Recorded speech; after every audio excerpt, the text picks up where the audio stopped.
안녕하세요. 저는 마흔을 앞두고 있는 30대 후반의 여자입니다. 그리고 제가 만든 브랜드의 패션 사업을 하고 있습니다. 그리고 제 입으로 이런 말씀 드리긴 쑥스럽지만 팔로워 수가 그렇게 많은 인플루언서예요. 제 브랜드 사업을 열심히 하다 보니까 여기저기서 상도 받고 이런저런 타이틀도 따라오게 됐습니다. 참 감사한 일이라고 생각하고 있어요. 그런데 지금 일로서 승승장구하고 있는 제가 한때는 이래라 할 생각조차 못했던 적이 있었습니다. 제 생을 통틀어 가장 암울했던 시기라고 할 수 있어요. 사랑해서 결혼을 앞두고 있던 남자에게 배신을 당했거든요. 온몸의 뼈가 다 부러지는 듯이 고통스럽고 처참한 기억인데요. 그 당시 심적으로 회복되기까지도 많은 시간이 걸렸습니다. 그걸로 끝인 줄 알았는데 사람 인연이라는 게 정말 무섭더라고요. 남편의 상간녀를 새엄마의 딸로 만날 줄 누가 상상이나 했겠어요. 그렇게 저에게 복수의 기회가 알아서 찾아왔어요. 오늘 저의 기막힌 이야기를 많은 분들에게 털어놓고 싶어서 이렇게 노트북을 열어서 글을 쓰고 있습니다. 저희 아버지가 이 사연 채널을 즐겨 듣고 계시거든요.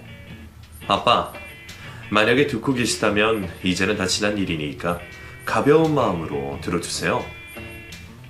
그럼 시작해보겠습니다. 저는 무남동녀 외동딸로 자랐어요.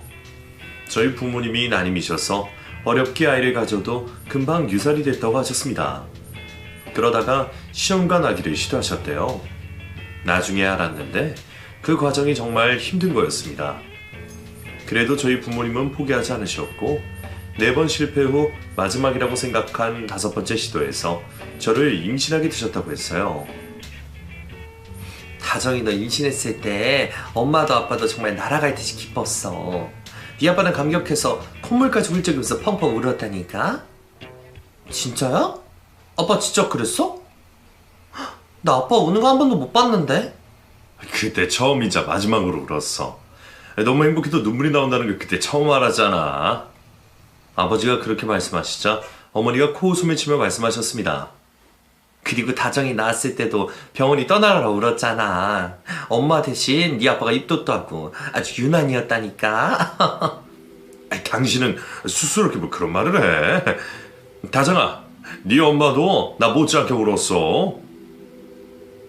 두 분이 저를 낳았을 당시의 이야기를 하면서 투닥거리실 때면 저는 마냥 행복했어요. 그리고 마음 한켠으로는 이렇게 어렵게 세상에 나왔으니 한몫 단단히 하면서 부모님께 효도하겠다는 다짐도 했습니다. 꼭 그런 이유는 아니었지만 저는 학급에서 우등생이었어요. 저희 아버지가 대기업에 다니고 계셔서 회사에서 학비를 지원해 줬습니다. 그래서 아버지는 저에게 정말 즐겁게 할 수 있을 만한 목표를 정해서 도전하라고 하셨어요. 저는 엄마가 미용실을 운영하시면서 정기 구독하던 패션 잡지를 자주 들춰봤어요. 그러면서 패션 디자이너의 꿈을 갖고 있다가 나중에는 목표가 더 커져서 제 브랜드를 만드는 게 꿈이 되었습니다. 학창시절 목표를 생각하면서 열심히 공부한 덕분에 저는 서울에 있는 명문대 의료학과에 입학할 수 있었어요. 대학에 합격하고 꿈에 성큼 다가선 것 같아서 정말 행복했어요. 그리고 그동안 열심히 공부만 한 저에게 보상을 해주고 싶어서 학교 동아리에 가입하기로 했습니다. 제가 밴드 음악을 좋아했거든요. 그래서 악기를 배우고 싶었어요. 제가 기타를 조금 칠 줄 알았거든요. 아버지한테 코드 잡는 법을 배웠던 적이 있습니다. 그래서 자신감을 가지고 동아리에 가입 원서를 냈습니다. 그리고 면접을 보러 갔어요. 되면 좋고 안 되면 그만이란 생각이었는데 막상 면접을 보러 가니 가슴이 쿵쾅대는 소리가 들릴 만큼 떨렸습니다. 이다정? 기타로 지원했네? 기타 연주할 줄 아는 거 있어요? 저는 떨려서 대답도 못하고 다짜고짜 비틀즈의 헤이 주드를 연주했어요. 연주를 하다가 노래까지 부르게 됐습니다. 다 하고 나서 고개를 들었는데 다 한 명 빼고 다 표정이 좋지 않았어요. 그 한 명은 저를 보고 어깨까지 들썩이며 웃고 있었습니다. 비웃는 것 같아서 도망가고 싶더라고요. 하지만 결국 제 진심이 통했는지 저는 밴드 동아리에 가입할 수 있었습니다. 야, 이다정! 너 이다정 맞지? 누구세요? 나 기억 안 나? 밴드부 선배 김지한이야. 안녕하세요.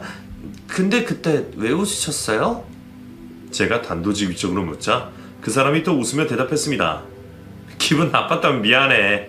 나는 그냥 너무 귀여워서. 기타 꽤 잘 치던데? 나도 기타 쳐. 그 후로 그 선배와 따로 만나서 기타나 밴드 이야기도 했고 친해져서 각자의 꿈에 대한 이야기도 나눴습니다. 그리고 정신 차리고 보니 혼자서 웃고 있던 사람과 저는 연애를 하고 있었어요. 저보다 2살 많고 군대는 면제였고 저보다는 2학년 선배였습니다. 새내기에 처음 하는 연애라 매일 설레고 행복했습니다. 그리고 그 사람과 만나면서 서로의 꿈이나 미래에 대한 속 깊은 이야기를 많이 나눌 수 있었어요. 나는 일단 학사 따고 바로 로스쿨 들어가려고 준비 중이야. 로스쿨? 일단은 검사가 목표긴 한데 변호사가 될 수도 있고 아무튼 법조인이 되고 싶어. 우리 아버지가 예전에 사기를 당해서 그때 가세도 기울고 정말 억울해 하셨거든. 원래는 그냥 대기업에 들어갈까 했는데 어릴 때 꿈을 포기하지 못하겠더라고. 오빠는 할 수 있을 거야. 성적도 좋잖아. 당연히 로스쿨 들어가긴 할 건데 로스쿨 가면 바빠지고 우리 지금처럼 자주 못 만나게 될지도 모르는데 그 전에 결혼할까? 결혼? 그건 안 되지. 나도 꿈이 있는데. 나도 내 꿈 이루고 오빠도 오빠 꿈 이루면 그때 결혼하자. 다정이 넌 나랑 결혼하기 싫어? 아직 우리 너무 어리잖아. 남자친구는 사귀면서부터 은근히 결혼에 대한 집착을 보였습니다. 좋아하면 그런 생각할 수 있다고 주변 친구들이 말해서 그런 줄 알았어요. 그런데 사귀고 2년이 지나고 3년째에 그 사람이 로스쿨에 합격하자 자기를 내조해줄 아내가 필요하다고 어필하면서 저에게 제 꿈을 포기하라는 듯이 말했습니다. 그럴 때마다 대화는 꼭 다툼으로 이어졌어요. 다정이 네 꿈은 나 변호사 되고 난 이후에 해도 되잖아. 내가 팍팍 밀어줄게. 그 전에 네가 나 좀 도와줘. 다정아, 우리 결혼하자. 오빠 진짜 왜 그래? 내가 싫다고 했잖아. 나도 내 꿈이 있다니까? 나 전국대회에서 대상도 탔고 해외 브랜드에서 인턴십 제의도 들어왔어. 이 기회 놓치고 싶지 않아. 다정이 너 정말 이기적이다. 그래 알았어. 네 마음대로 해. 지금 이기적인 게 누군데? 오빠를 위해서 나 희생하라는 말밖에 더 돼? 그래, 헤어지자. 저는 그렇게 외치고 자리를 떴습니다. 정말 헤어질 생각이었어요. 제가 빡빡하게 수업을 수강한 덕에 한 학기만 남아있던 상태였습니다. 뉴욕으로 1년 동안 교환학생을 간 적이 있는데 그때 한 명품 브랜드에서 저를 스카우트하고 싶다는 제의를 했어요. 당시에 남자친구는 교환학생을 가지 말라고 매달렸습니다. 하지만 그걸 뿌리치고 갔어요. 그래 남자친구는 로스쿨 준비를 했어요. 명품 브랜드의 스카우트 제의를 받고 저는 그 회사를 반드시 들어가겠다고 생각했습니다. 저에게는 둘도 없는 기회였으니까요. 첫사랑이고 오래 사귄 남자친구와 헤어진다는 게 가슴 아프긴 했습니다. 하지만 저희 아버지, 어머니가 저를 위로해 주셨어요. 첫사랑은 원래 이루어지지 않는다잖니. 우리 다정이 아직 어리고 기회도 많은데 막무가내로 결혼을 하자는 게 말이 돼? 다정아, 잘 헤어졌어. 나중에 더 좋은 사람 만날 거야. 엄마, 머리로는 알겠는데 가슴이 너무 아파. 안 되겠다. 우리 딸 우리 놈이 누구야? 김지한이라고 했지? 내가 이놈을 찾아서 다리 목줄을 부러뜨려야지. 아버지의 오버액션에 저도 모르게 풋 하고 웃음이 터졌습니다. 그러자 아빠가 웃으며 저에게 말씀하셨어요. 그래, 지금 가슴 아파도 시간 지나고 다정이 너 일 바빠지면 다 잊혀져. 그렇게 웃고 털어버려라. 역시 제 마음을 이해해주는 사람은 저희 부모님밖에 없다는 생각에 든든했습니다. 그렇지만 처음 겪는 시련의 아픔은 끈질기게 저를 괴롭혔어요. 남자친구와 헤어지고 한 달이 지났을까 어느 날 저녁 저에게 전화가 왔습니다. 술에 잔뜩 취한 목소리였어요. 다정아, 나 지금 너희 집 앞인데 잠깐만 나와줄 수 있어? 우리 집 앞이라고? 나 좀 추워. 얼른 나와줘. 제가 나가지 않으면 나갈 때까지 기다릴까봐 걱정이 돼서 저는 택시 태워보내려는 마음에 지갑과 휴대폰만 챙겨서 밖으로 나갔어요. 그런데 놀이터에 있던 남자친구는 저를 보자 무릎을 꿇고 눈물을 흘렸습니다. 다정아, 내가 잘못했어. 나 반성 많이 했어. 너 보고 싶어서 죽는 줄 알았어. 다정아, 우리 다시 만나자. 남자친구는 그렇게 말하고 온몸을 바들바들 떨고 있었습니다. 아직 추운데 옷을 왜 이렇게 얇게 입고 왔어? 다정아, 나 너무 추워. 어디 카페라도 들어가서 얘기하자. 남자친구를 데리고 카페를 가려고 했는데 동네가 좀 외지고 시간도 늦어서 갈 만한 곳이 없었어요. 그래서 택시를 타고 번화가에 가게 됐습니다. 카페인 줄 알고 들어갔는데 술을 파는 곳이었고 남자친구와 한 잔, 두 잔 마시면서 대화를 나눴어요. 제가 원래 술 한 잔만 마셔도 얼굴이 빨개질 정도로 술이 약하거든요. 근데 그 사람이 권하는 술을 거절할 수 없었고 가슴도 답답해서 주는 대로 받아 마셨어요. 제 주량을 10배는 초과해서 마셨고 저는 먹은 걸 다 개어냈어요. 제 옷은 물론이고 남자친구 옷도 엉망이 됐습니다. 남자친구는 하는 수 없다며 저를 끌고 그 건물에 있던 모텔로 들어갔어요. 들어가서 씻고 그 다음은 기억이 없습니다. 눈을 떴더니 나체로 침대에 누워 있었어요. 옆에 있던 남자친구는 코를 골며 자고 있었습니다. 옷을 입고 나가고 싶은데 어제 토로해 놓은 더러운 옷을 입고 나갈 순 없었어요. 다정아, 깼어? 이게 대체 무슨 일이야? 오빠, 빨리 나가서 나 입을 수 있는 옷 좀 사다 줘. 추리닝이도 뭐든 괜찮으니까. 제 말에 그 인간은 저를 꽉 끌어안았습니다. 다정아, 너 다시 만나서 정말 행복해. 옷 사가지고 올게. 그 말에 진심이 느껴졌어요. 그리고 저를 위해 사온 옷을 입고 둘이서 해장국을 먹었습니다. 다시 한번 만나보기로 했어요. 네가 뭐라든 나 응원할 거야, 다정아. 내가 너무 철이 없었지. 미안해. 사실 이혼 가정에서 자라서 빨리 가정을 이루는 게 내 꿈이었거든. 앞으로는 절대 너한테 부담되게 하지 않을게. 우리 다시 잘해보자. 그렇게 저는 그 사람과 다시 만나게 됐습니다. 시간을 되돌릴 수 있다면 딱 그날로 돌아가고 싶어요. 그리고 그 인간이 밖에서 얼어 죽든 말든 저는 휴대폰을 꺼두고 절대 밖으로 나가지 않을 겁니다. 하지만 이미 엎어진 물이니 그런 허황된 생각이 다 무슨 소용이겠어요. 다시 연애를 하면서 남자친구는 정말 많이 변한 것 같았습니다. 연애 초기 때처럼 제 일에 대해서도 많이 물었고 로스쿨에서 겪고 있는 일들에 관해서도 저에게 다 털어놨어요. 사이가 좋아졌지만 저는 해외에 일을 하러 갈 생각에 변함이 없었습니다. 그런데 문제가 생겼어요. 조기 졸업을 하면서 저를 스카우트한 회사에 메일을 보내고 있었는데 된장찌개 냄새가 방으로 들어왔고 저는 그대로 화장실에 달려가 구역질을 했습니다. 어머, 다정아 왜 그래? 속이 안 좋아? 너 엄마가 이제 된장찌개 제일 좋아하잖아. 그러게, 왜 이러지? 설마 아니겠지? 아닐 거야. 왜? 무슨 일인데? 엄마, 나 한 달 전부터 생일 안 해. 제 말에 엄마도 저도 사색이 되었습니다. 그리고 엄마 손에 붙잡혀 저는 산부인과로 갔어요. 제발 아니기를 바랬는데 임신 9주차라는 청천벽력 같은 이야기를 듣게 됐습니다. 그리고 만감이 교차했습니다. 엄마는 아이를 지우라고 했는데 저는 지울 수가 없었어요. 엄마, 일단 생각 좀 해볼게. 생각은 무슨 생각? 얼른 너 가려던 회사에 메일 보내. 다정아, 임시라고 애 낳으면 네 인생은 이제 없는 거야. 제발 엄마 말 들어.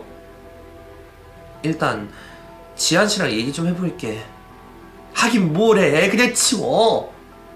저는 엄마의 말을 듣지 않고 남자친구를 만나서 임신했다는 말을 했습니다.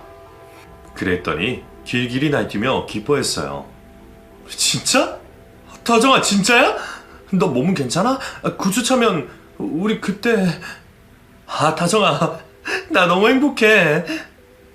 근데 난 지우고 싶어. 나 당장 3개월 후에 뉴욕에 일하러 가야 돼. 근데 임신한 채로... 제가 그렇게 말하자 남자친구는 제 앞에서 무릎을 꿇고 애원했어요. 다정아 제발. 나차 이건 운명이야. 그리고 나 낙태하면 벌 받아야 돼. 낙태죄 알지? 오빠 나 지금 협박해? 협박이 아니라 사실이 그렇다는 거야.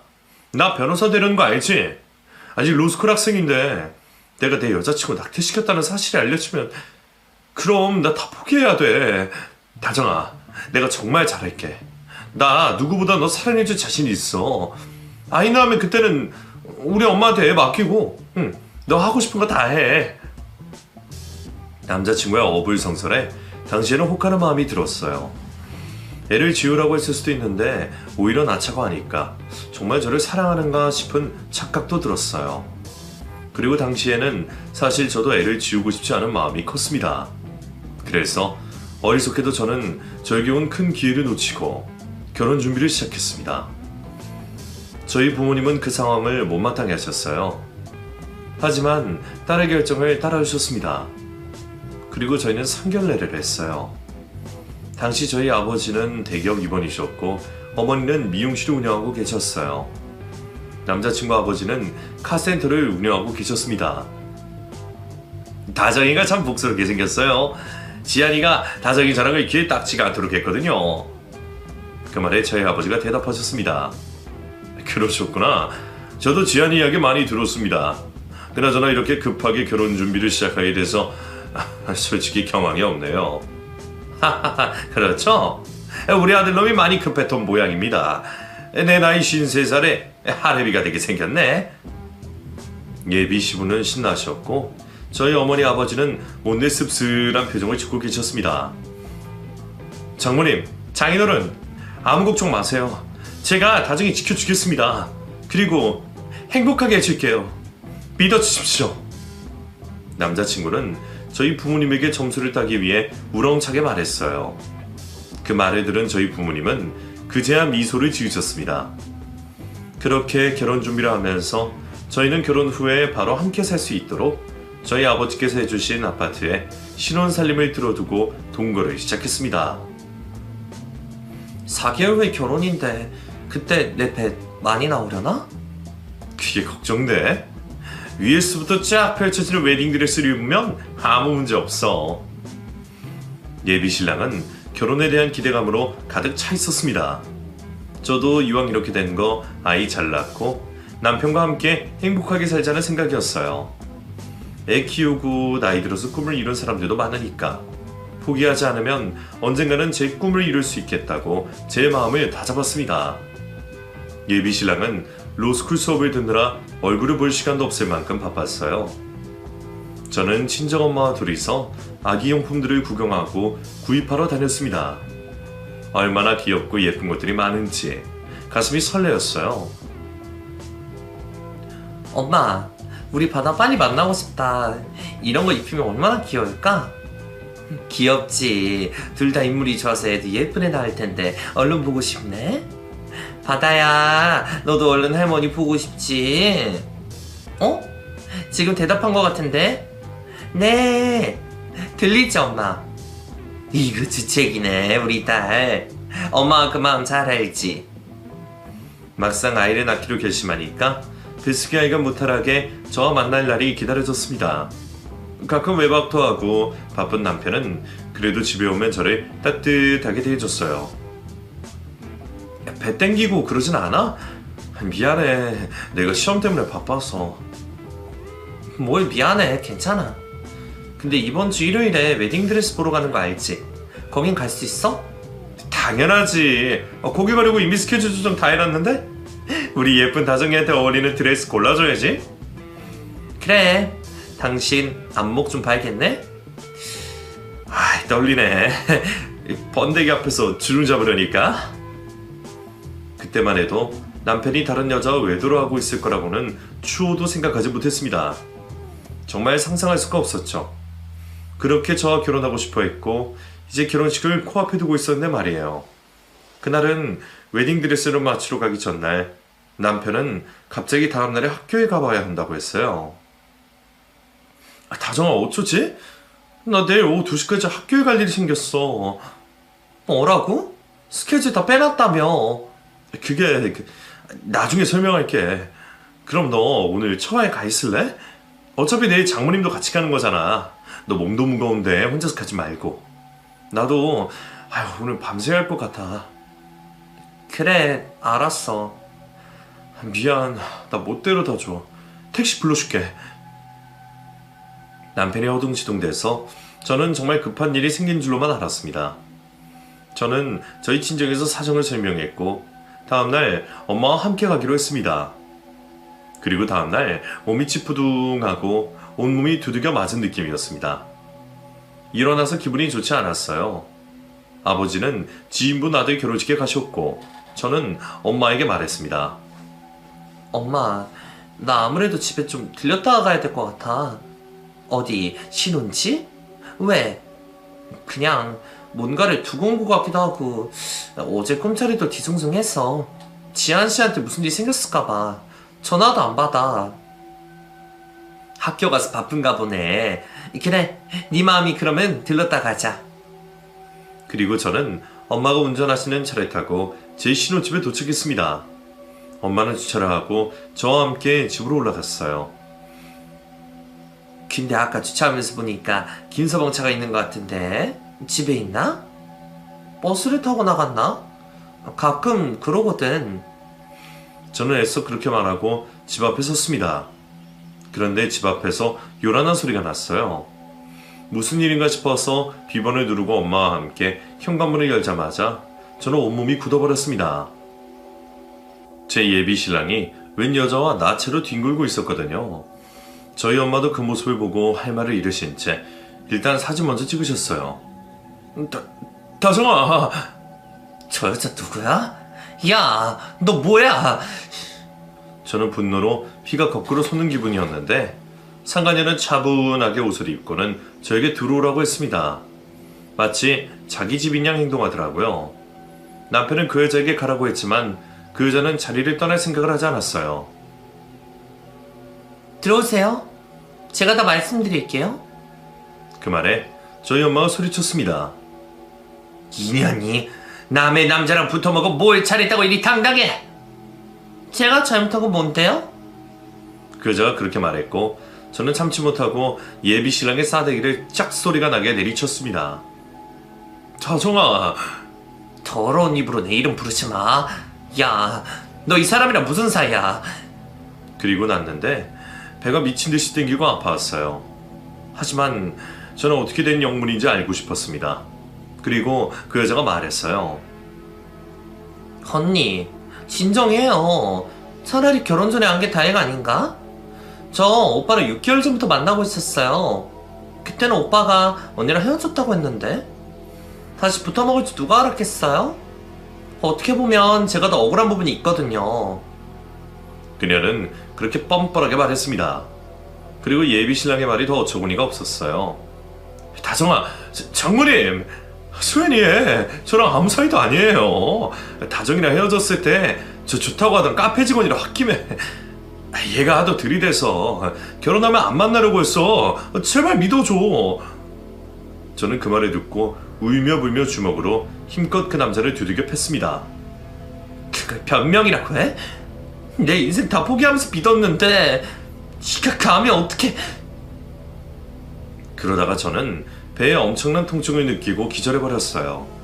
눈을 뜨니 구급차에 실려 있었습니다. 엄마는 제 옆에서 울고 계셨고요.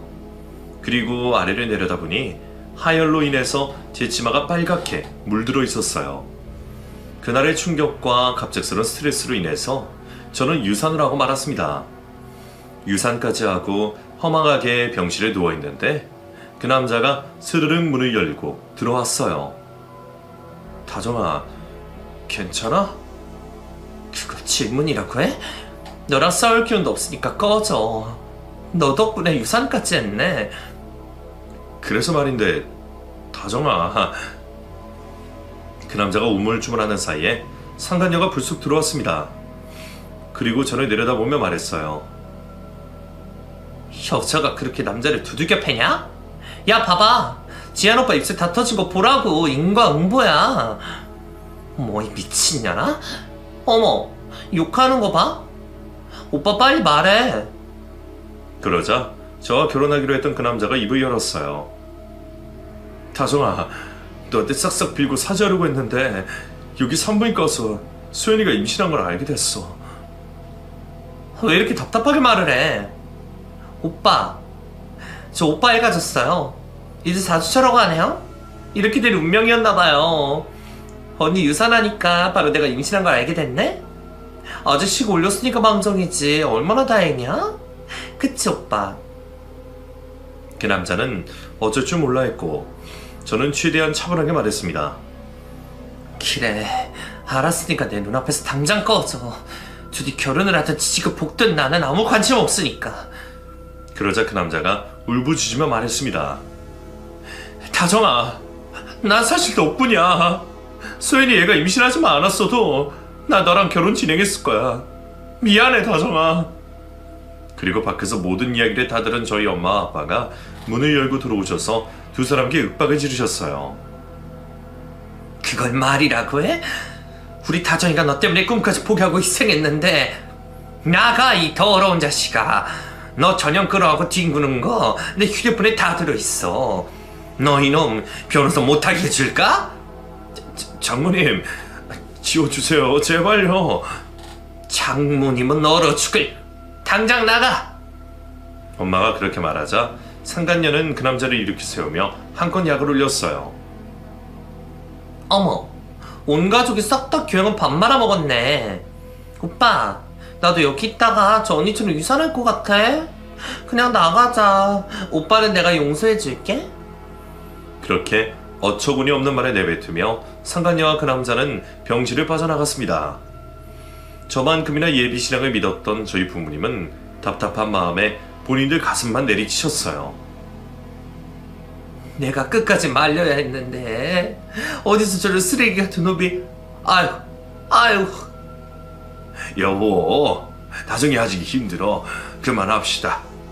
다정아, 저런 놈 다 잊어버려라. 그 이후로 퇴원을 한 후에 저는 신혼집에 가봤습니다. 그 쓰레기 같은 놈은 자기 짐을 다 빼놓더라고요. 저는 바로 그 끔찍한 집을 팔아치웠어요. 저는 어떻게든 다시 일어서기 위해서 저를 스카우트했던 해외 브랜드에 연락을 했어요.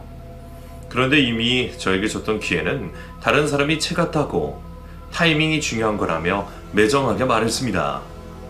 너무 절망스러웠어요. 일단 저는 한국을 떠나고 싶었습니다. 그래서 유학을 갈 생각을 갖고 여기저기 바쁘게 알아보고 다녔어요. 그러던 중 저희 엄마가 급성 뇌경색으로 쓰러지셨습니다. 소식을 듣고 바로 병원에 달려갔는데 아버지는 넋이 나간 사람처럼 멍하니 앉아 계셨어요. 아빠, 엄마는요? 엄마 어딨어요? 다정아, 네 엄마가 죽었단다. 내가 같이 있었으면 저렇게 갈 일은 없었을 텐데. 아버지는 그렇게 말하시고 눈물을 쏟아내셨어요. 저는 어머니의 죽음이 믿기지 않았습니다. 죽은 엄마의 염라할 때 본 엄마의 모습은 여전히 곱고 입가에 미소를 띠고 있었어요. 저는 기절할 듯이 울면서 엄마에게 말했어요. 엄마, 미안해 엄마. 건강했던 엄마가 갑자기 그렇게 가신 것이 모두 제 탓만 같았습니다. 사이가 될 줄 알았던 놈이 상간녀랑 나뒹구는 모습을 직접 보셨으니 얼마나 열불이 나셨겠어요. 돌아가시기 전까지는 저에게는 그것들에 대한 이런 반구도 하지 않으셨지만 혼자서 끙끙 앓고 계셨을 겁니다. 그렇게 엄마의 장례식을 치르고 추모공원에 오셨어요. 그리고 저는 아버지에게 말했습니다. 아빠, 건강검진 한번 받아보세요. 아휴, 네 아빠는 회사에서 매년 받잖니. 괜찮아. 아빠, 죄송해요.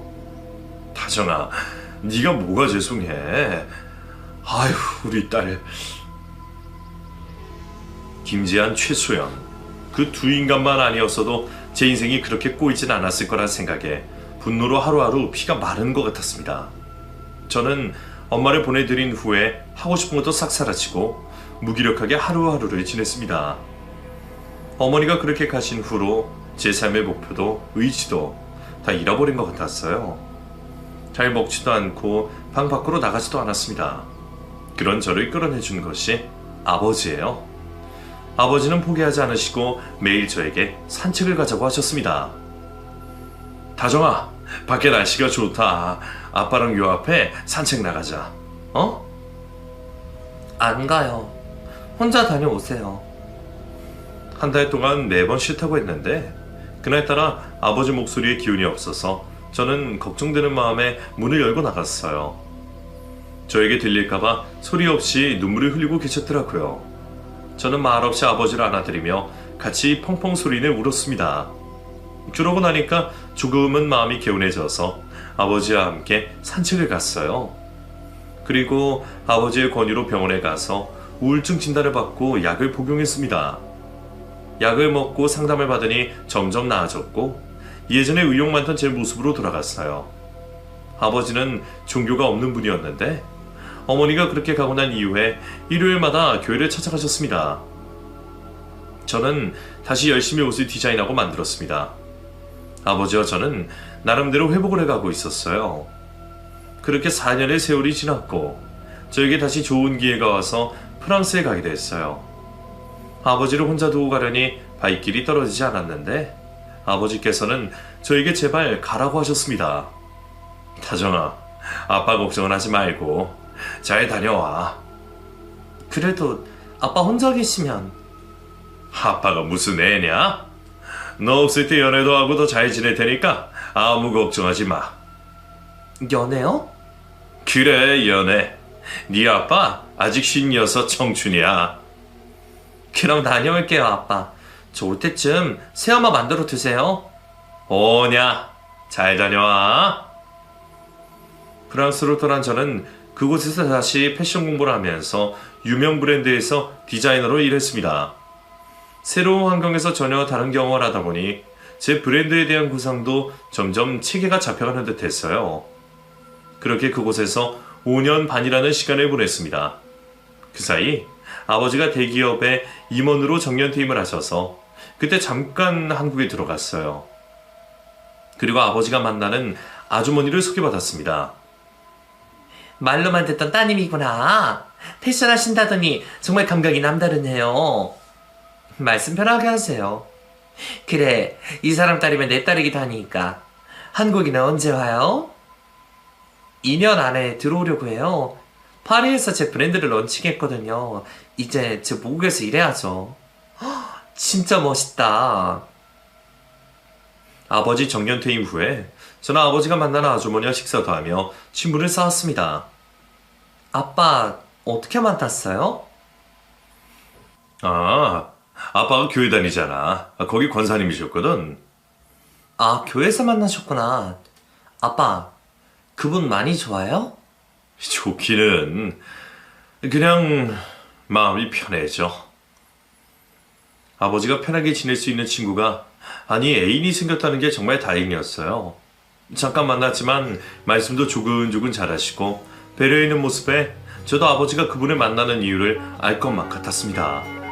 그렇게 저는 다시 프랑스로 돌아가서 제 브랜드를 알리다가 떠난 지 딱 6년 만에 한국으로 돌아왔어요. 이미 프랑스에서 한국 브랜드 런칭을 다 계획해두고 온 것이었습니다. 돌아오고 난 이후 한국에서 브랜드 런칭으로 바쁜 나날을 보냈어요. 그렇게 시간이 흘러 한남동에 제 패션 브랜드 매장을 차리게 되었고 홈페이지도 열었습니다. 매장을 오픈하는 날에 아버지와 아버지의 애인분이 함께 오셔서 축하해 주셨어요. 그리고 그날 저녁에 아버지에게 두 분이 혼인신고를 하려고 한다는 말씀을 들었습니다. 우리 딸 많이 바빴네? 다정이 옷 정말 멋지더라. 아줌마도 하나 사입어도 되지? 당연히 되죠. 이왕 사시는 거 많이 사세요. 그럼 내 딸도 옷도 해서 왕창 사야겠다. 아줌마 딸이 있으세요? 있지. 너보다 한 살 어려. 나중에 소개해줄게. 근데 다정아. 네? 너희 아빠랑 나 노후 생활을 같이 보내고 싶어. 그래서 재혼하려고 하는데 내가 나중에 새엄마가 돼도 되겠니? 그 말을 듣고 아버지를 봤는데 아버지가 얼굴이 빨개지셨더라고요. 그래서 저는 당연히 된다고 말씀드렸어요. 뭘 물으세요? 저는 당연히 오케이죠. 저희 아빠 잘 부탁드려요. 어머 정말? 고마워. 나도 잘 부탁해. 그제서야 저희 아버지도 너털 웃음을 지으셨습니다. 재혼식은 올리지 않으시기로 했지만 저는 두 분이 웨딩 촬영을 하셨으면 싶었어요. 그래서 제가 잘 아는 곳에서 웨딩 드레스를 맞춰드렸습니다. 그런데 아버지는 정말 낡은 양복을 입고 사진을 찍겠다고 하셨어요. 아빠 왜 이런 걸 입으세요? 아빠 이참에 멋진 턱시도 하나 장만하세요. 그게 내가 돈이... 아니다. 돈이 없다고요? 아빠 퇴직금도 받으셨고 엄마 미용실 정리한 걸로 아파트도 사뒀잖아요. 근데 왜 돈이... 아니야. 아빠가 그럴 일이 있었어. 교회에서 급하게 돈이 필요하다고 해서 네 새엄마랑 같이 좀 빌려줬어. 그 말을 듣고 정말 의아했지만 조만간 돈을 다 되돌려주기로 했다고 안심하라는 말씀에 그런 줄로만 알았어요. 그리고 아버지 턱시도를 대여해서 웨딩 촬영을 진행하려고 했습니다. 그런데 새엄마가 저에게 말했어요. 오늘 우리 딸도 온다고 했거든? 이따 같이 인사해. 어머 저기 온다. 수연아. 수연이라는 익숙한 이름이 들렸고 제 앞에선 새엄마의 딸이 저에게 인사를 했습니다. 안녕하세요 언니. 그 목소리를 듣는데 소름이 쫙 끼치더라고요. 그리고 고개를 들었더니 이게 웬일인가요? 제 결혼을 파혼시킨 상간녀가 떡하니 거기 서 있었습니다. 조금 늙긴 했지만 제가 어떻게 그 얼굴을 잊을 수 있겠어요. 저에게 지옥을 맛보게 해준 그 상간녀는 저를 보고 흠칫 놀란 후에 오히려 뻔뻔하게 인사를 했습니다. 언니 우리가 이렇게 다시 만날 줄은 몰랐네요. 잘 지내셨죠? 저는 이렇게 귀여운 아들 키우면서 잘내를 지내고 있어요. 그리고 그 여자와 같이 있는 남자아이를 봤습니다. 그렇게 머리카락이 굉장히 곱슬머리더라고요. 그 여자도 생머리고 파혼한 전남친도 생머리인데 애는 왜 이런가 싶었습니다.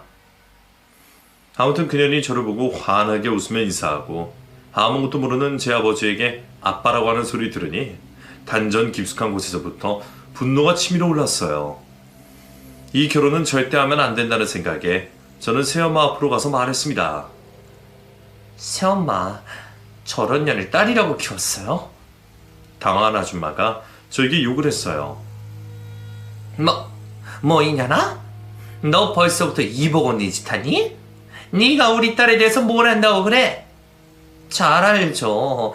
전현이 저랑 결혼하려는 남자랑 나뒹구는 바람에 저 유산하고 파혼까지 했어요. 그걸 모르신다고요? 뭐라고? 우리 딸이 그럴 리가.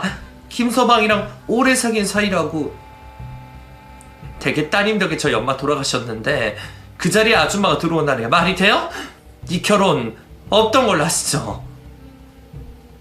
그제서야 상간녀가 제 앞으로 다가와서 설설 기며 말했습니다. 언니 무슨 말 하는 거예요? 다 지난 일이잖아요. 두 분이 저렇게 좋다는데 우리 못다한 얘기는 따로 나눠요. 이거나 너 같은 짐승만도 못한 년이랑 할 얘기 없어. 아빠 가세요. 모든 걸 지켜보고 듣고 계셨던 아버지는 제 손에 이끌려 그 자리를 빠져나왔습니다. 그리고 망연자실한 채로 차 안에서 저에게 물으셨어요. 그러니까 저 여자 딸이 그 상간녀였단 말이지? 네 아빠 죄송해요. 근데 저 아줌마랑 사귀면서 이상한 일 없었어요? 그게 이제야 톱니바퀴가 맞춰진 것 같네.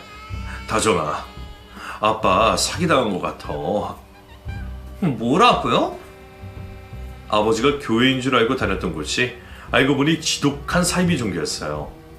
그 안에서 새엄마, 아니 상간녀의 엄마는 참모로 일하면서 돈 많은 신자들에게서 현금 일하시고 엄청난 액수의 돈을 뜯어냈던 겁니다.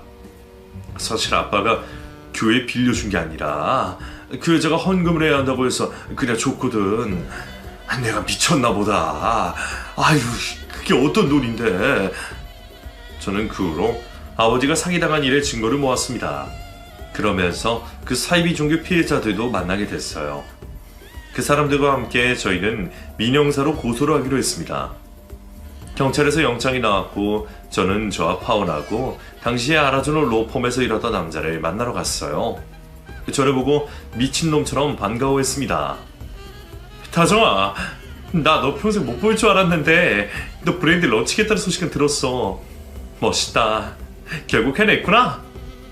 잡수리 집어치우고.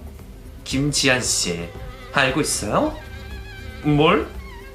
상간녀, 아니 당신 와이프가 낳은 아들이 본인 아들이 맞다고 생각하고 있는 건 아니죠? 저는 제 축을 믿었고 그렇게 떠봤습니다. 그랬더니 그 인간도 본인 와이프를 의심하고 있던 모양이었어요. 그걸 네가 어떻게...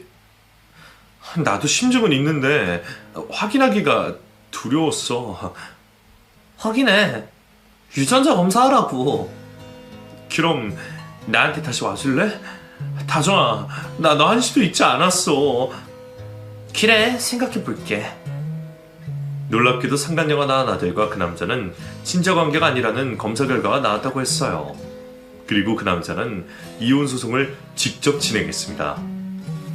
그걸 알게 된 상간녀가 득달같이 저에게 달려와서 살려달라고 애원했습니다. 언니 내가 잘못했어. 나 그 사람이랑 이혼하면 안 돼. 이혼 소송뿐만 아니라 사기죄로 고소까지 한다고 난리야. 언니 제발 그 인간한테 소송 취하라고 설득 좀 해줘. 언니 말이라면 들을 거야. 야, 누가 네 언니야. 개소리 집어치우고 네가 치은 죄값 다 얘기해봐라. 네 끔찍한 면상 다시는 보고 싶지 않으니까 나 찾아올 생각하지 마. 미친년. 네가 10년 전에 나 유산했을 때 내 앞에서 인과응보니 뭐니 지랄했지? 이게 바로 진정한 인과응보야, 알아? 꺼져! 결국 상간녀는 이혼 소송을 당하고 제 아버지와 결혼하려 했던 상간녀의 어머니는 사이비 종교 사기꾼으로 구속되었어요. 두 모녀가 한순간에 범죄자가 되고 나락으로 떨어진 겁니다. 그리고 민사소송으로 시간이 걸리긴 했지만 저희 아버지는 잃었던 재산을 다 되찾을 수 있었어요. 다정아, 폭풍이 휘몰아치고 지나간 것 같다. 아빠가 멍청했어. 아빠가 멍청한 게 아니라 그 사기꾼들이 잘못한 거예요. 아빠, 우리 이제 그런 잡과들 다 잊고 굳건하고 행복하게 살아봐요. 그래, 우리 딸. 아빠 세상과 절대 안 갈란다. 그 후로 파혼 남은 저를 찾아와서 다시 만나달라며 울고 빌었지만 제가 미쳤나요? 만나줄 것처럼 약 올리다가 뻥 차버렸습니다. 다정아, 나 정말 완전 달라졌다니까? 믿어줘. 우리 새 출발하자. 야, 내가 설마 또 너한테 당하겠니? 내가 너랑 새 출발을 왜 해? 새 출발할 사람은 따로 있거든? 정말이야? 됐고, 너 로펌에서도 잘렸다며. 네 앞가림이나 잘해. 지 그년 지금 네가 가버려서 혼자 힘들게 애 키운다던데. 다시 그녀한테 가버려. 그 후로 그 인간의 연락을 받아주지 않았습니다. 그놈에게도 제대로 복수한 꼴이 되었네요. 저는 이미 프랑스에서 지낼 때 만난 한국인 남자친구가 있었거든요. 그 사람과 저는 모든 사건이 해결된 이후에 결혼을 했습니다. 지금 슬하에 딸 둘을 두고 있어요. 저희 아버지는 그런 일을 겪은 후에 자전거 동호회 모임을 하시며 건강하게 지내고 계십니다. 아버지와는 사는 곳이 같아서 자주 만나 뵙고 있어요. 멀리 돌아오기는 했지만 저는 결국 원하던 목표인 제 브랜드를 차렸고 유명인사가 되어서 더 큰 꿈을 이뤄가고 있었습니다. 이렇게 인생에서 큰 액땜을 했으니 앞으로는 좋은 일만 남았겠죠? 그럴 거라고 생각하며 지금처럼 열심히 살겠습니다. 들어주셔서 감사해요. 여러분도 행복하세요.